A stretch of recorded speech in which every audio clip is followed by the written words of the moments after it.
My wife was cheating. That's the harsh truth I uncovered after hiding a voice recorder in her car. Her mother made a revelation that shocked me even more. I disappeared for years and found happiness, but she came back to haunt me after 10 years. I'm not the kind of man who enjoys watching everything collapse into chaos. When I first sensed that something was off with my wife, I didn't ignore it. I brought it up right away. I asked her why she had become so distant, why she barely spoke to me anymore, why she stopped hugging me, why she seemed to recoil when I reached out to touch her. It wasn't easy getting her to talk at first, but after some time, she finally opened up. And what she told me shattered my heart. She confessed that I wasn't enough for her, that she felt completely alone and carrying the weight of everything, our home, our children, our life. She said she had to make every decision on her own, and that she couldn't depend on me for anything. She even went as far as saying that maybe she'd be better off by herself. Those words hit me like a freight train, but I didn't lash out or argue. I love her too much to turn this into a battle. Instead, I swallowed the pain and told her I understood. I reassured her that I would change, that I'd work on myself so she wouldn't have to carry so much on her shoulders. Because at the end of the day, all I want is for her to be happy. But honestly, it's been rough. No matter how much I try to fix things, my thoughts still haunt me late at night. That's actually what led me here to this group, because I need to make sense of it all. The things my wife says about me don't add up, at least not from where I stand. I truly believe I'm a good husband. I do what's expected, maybe even more. I work from home, a full 8-hour shift, and the moment I'm done, I throw myself into taking care of our boys. I play with them, feed them, drive the older one to swim class, and make sure they're tucked in at night. If they wake up crying in the middle of the night, I'm right there for them. And it's not just parenting, I handle plenty around the house too. I do the dishes, go grocery shopping, clean up, and take care of the car and other responsibilities that come with owning a new home. But despite all of that, my wife insists I'm not efficient enough. She prefers doing things herself because she thinks I fall short. The truth is, I'm not the type who's constantly on the move, jumping from one task to another.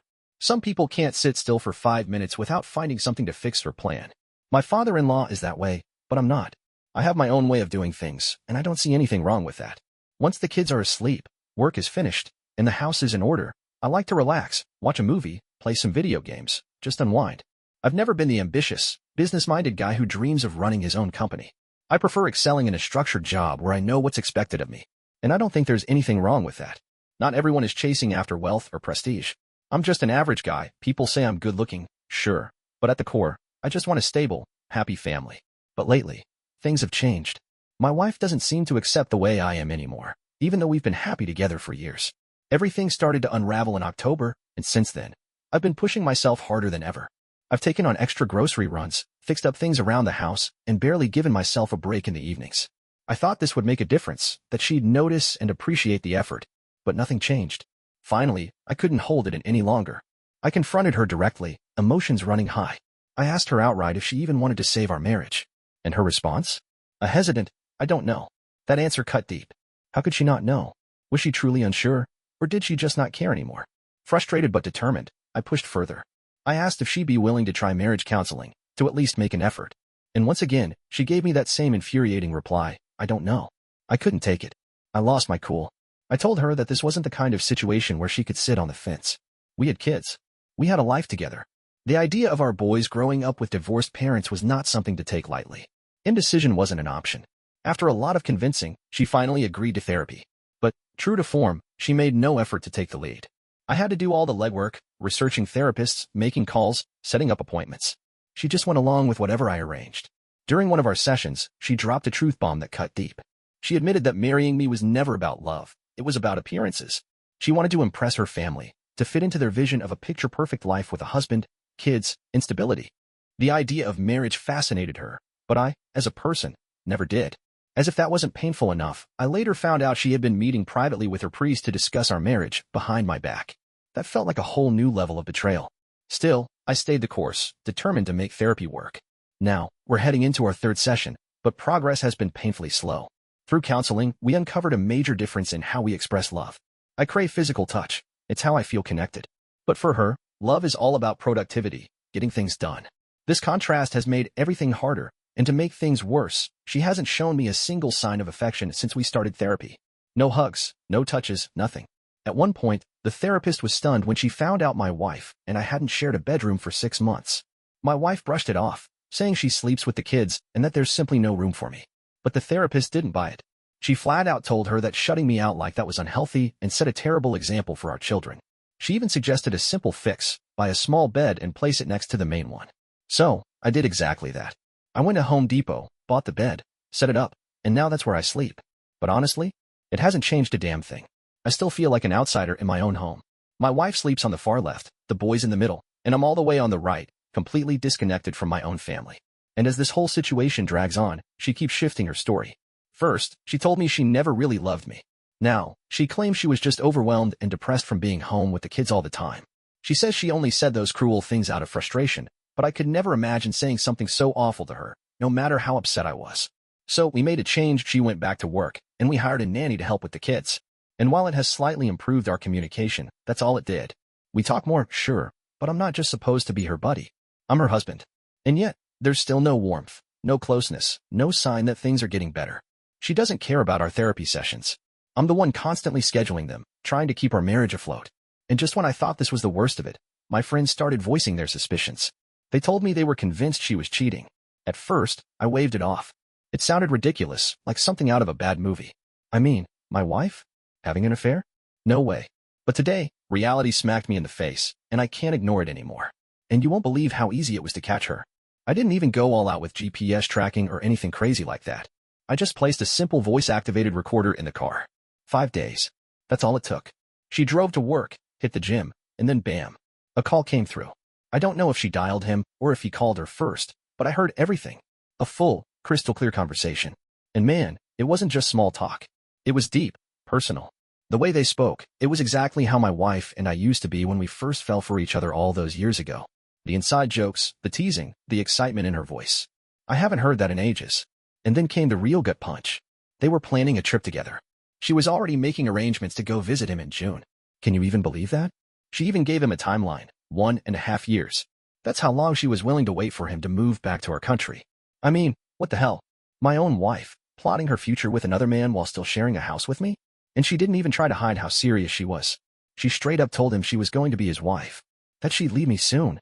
And yeah, they went there. They talked about their favorite places. So there's no doubt anymore. This isn't just emotional, it's physical. It's all right there, recorded in an hour-long conversation that I forced myself to sit through. Now, I have to face reality. Next week, I'm meeting with a lawyer. No more second-guessing. No more hoping things will get better. And you know what? If it weren't for my friend pushing me to get that recorder, I'd still be living in denial. Some people might say I crossed a line, invading her privacy like that. But at this point, does it even matter? But you know what? I don't care. Not one bit. If anything, I should have done this sooner. And I don't feel guilty in the slightest. I can't stop thinking about my kids and the mess their mother has created. This affair has been going on since last August, and it took me 2 whole months to notice the changes in her behavior. Now, next week, I'll be heading to another city to take care of my aging father for the entire week. And you know what that means? She won't be going into the office, she'll be working from home, using my home office. And if I know her at all, she'll be using that space to talk to him. So, should I set up the recorder in there for the week? Or do you think I already have enough evidence? And just when I thought I'd seen it all, something else blindsided me. Completely out of the blue, my wife attempted to call her ex-boyfriend, not once, not twice, but 4 times in a row. At 11 p.m. I only found out because we used to have this app that logged all incoming and outgoing calls for both of our numbers. So there it was, clear as day, her repeated, desperate attempts to reach him. Why? Why would she suddenly decide to contact an ex she had never once mentioned to me before? And why so persistently? The whole thing drove me insane. I couldn't just let it go. I had to dig deeper. So, I checked her iMessages on her laptop. And there it was, after calling him 4 times, she had even sent him a message. I'm not giving up until you actually answer and communicate with me in a respectful and civilized manner. I was floored. I confronted her right away. And, of course, she denied it. Tried to act like I was imagining things. But I wasn't. I had the app open right in front of me, staring at the outgoing calls. There was no way she could talk her way out of this one. With no other option, she finally admitted that, yes, she had tried to reach him. But when I asked why, she came up with the weakest excuse. I kid you not, she claimed she was simply returning his call. So I pressed further. I asked if she had messaged him after he didn't answer. And, once again, she denied it. That's when I pulled up the message. Her face changed. Caught red-handed, she scrambled to explain. She claimed that he had drunk-dialed her, slurring nonsense, and that she had told him off and hung up. But later, guilt got the best of her, so she tried calling him back several times. And when he still wouldn't answer, she sent the message. Turns out, he never responded. It was a bizarre, tangled story. And no matter how she spun it, something didn't sit right with me. All of this happened right around the time she started pulling away from me. From her perspective, she saw no issue with keeping it from me. She didn't think it was a big deal. But for me, Contacting an ex like that is a massive red flag. I don't care what the excuse is, it's unacceptable. So, is she cheating? I don't even know anymore. But the fact that we haven't had any real intimacy in 7 months, the same time frame as these calls, doesn't feel like a coincidence. Update. I now have undeniable proof that our problems aren't what she's been telling everyone. The kicker? She has no idea I know. None of her family or friends have a clue, either. As far as they're concerned, we're just going through a rough patch. She comes from a strict Catholic family, 3 sisters, church every Sunday, the whole thing. We live in a small town, population 30,000. We recently built a house together, though it's still unfinished. And now, I've discovered her next move. She's planning to ask me to leave soon, claiming she needs space. But that's not the real reason. Her endgame? Within the next 1.5 years, she expects her old boyfriend to move back here, into our house with our 2 young boys. She's hoping that people will be understanding, that no one will question it. She'll say she needs a father figure for the kids. And get this, he's not just some random ex.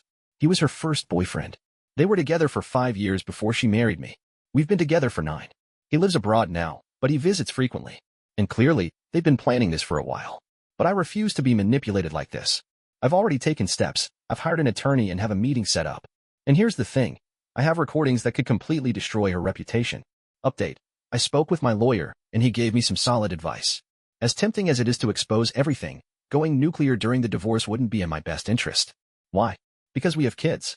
And like it or not, we're going to have to co-parent for the next 14 or so years. That doesn't mean I'll let her walk all over me. But I need to be smart. This isn't just about getting revenge. It's about securing the best possible outcome for me and my boys. I have to be smart about this. I also respect her family and don't want to drag them into the divorce as witnesses.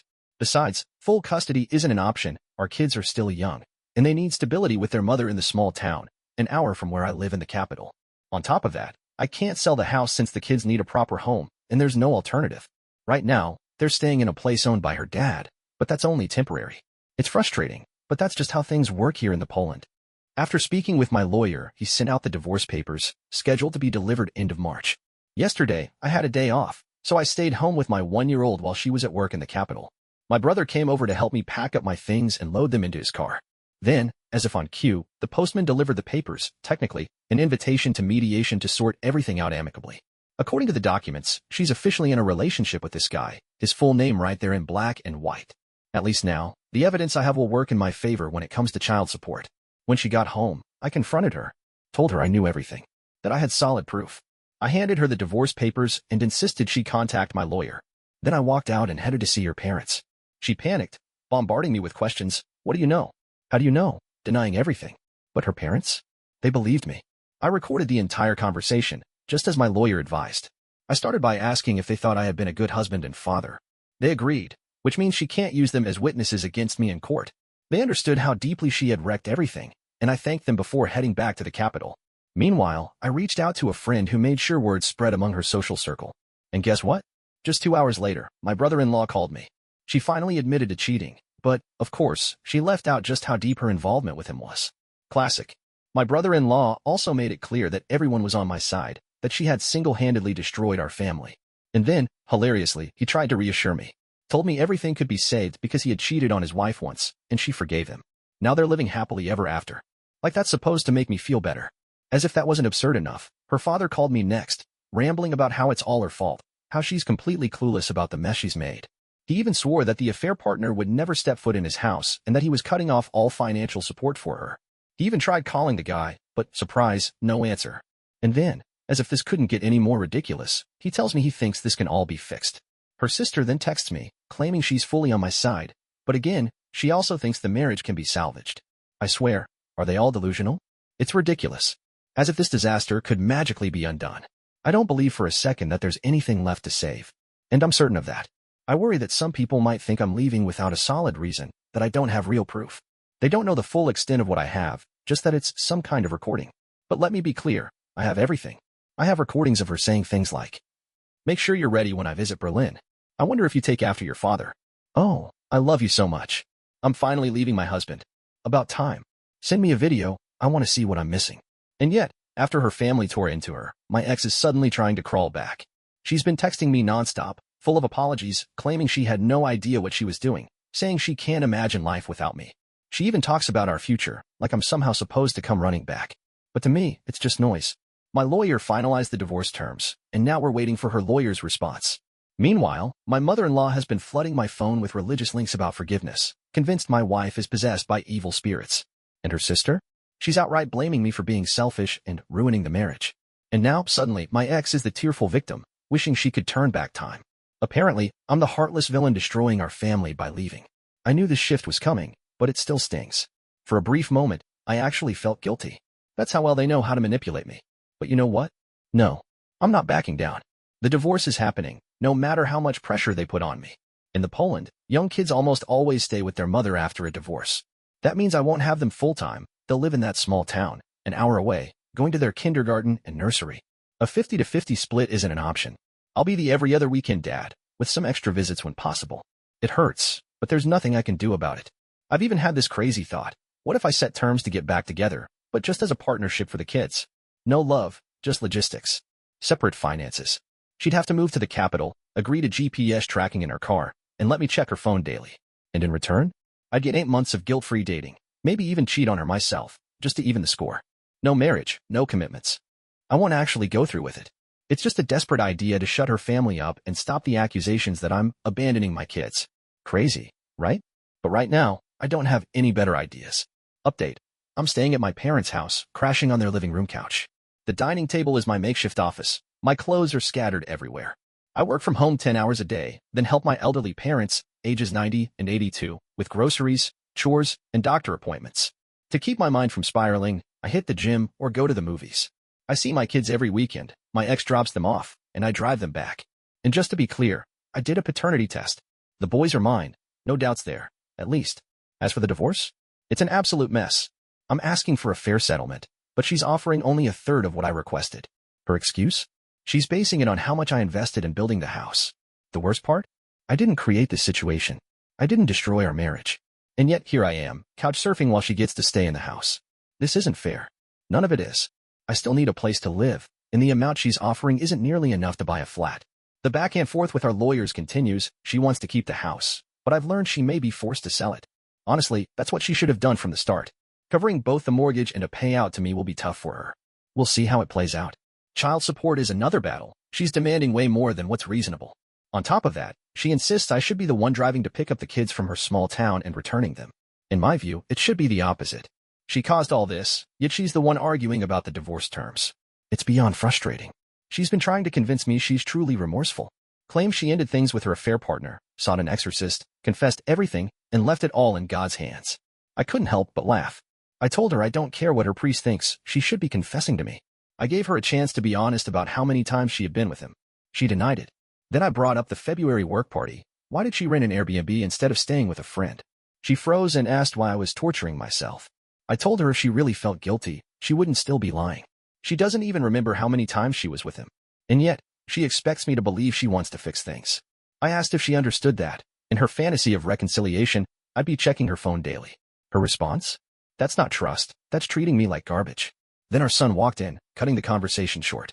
Before we wrapped up, I reminded her it wasn't just me she betrayed, but also our 2 little boys. She snapped, yelling that I had better not say that in front of the kids again. Ironically, her sister later spilled that my wife has been putting on a whole performance, crying every day, acting like she's the victim. Meanwhile, she told her family she could be with the affair partner if she wanted, and they wouldn't stop her. Like I'm supposed to be grateful she ended it. Unbelievable. Update. After endless negotiations, we finally reached a settlement. The divorce will be finalized soon. She's keeping the unfinished house, and the mortgage is entirely her responsibility now. And just to be clear, I'm not selling it out of revenge. I want my kids to have a stable home. I got back the money I invested in the house, and it's a fair sum. Child support is reasonable, and we've agreed she'll drop the kids off in the capital every other weekend, and I'll drive them back. But honestly, only seeing my kids on weekends kills me. I hate it. The thought of my 2- and 4-year-old boys growing up without me breaks my heart. But under Poland law, there's no way I can get full custody. I might have to start making midweek trips just to spend more time with them. As for her, she keeps reaching out. Now she's saying she still loves me, wishes she could undo everything, and that she's suffering every single day. She even told me she wouldn't mind if I checked her phone anymore. She apologized to my parents, too. Seems like she's finally realizing the consequences of her actions. But get this, her affair partner? He dumped her. Turns out, he has a whole family with a kid in Berlin and didn't want to risk blowing up his own life. He used her, plain and simple. I, on the other hand, am moving on. I won't let her toxicity drag me down. The divorce is happening, and there's no turning back. I'm finally free from all that chaos. I have better things ahead. A new chapter, a fresh start. And I'm ready for it.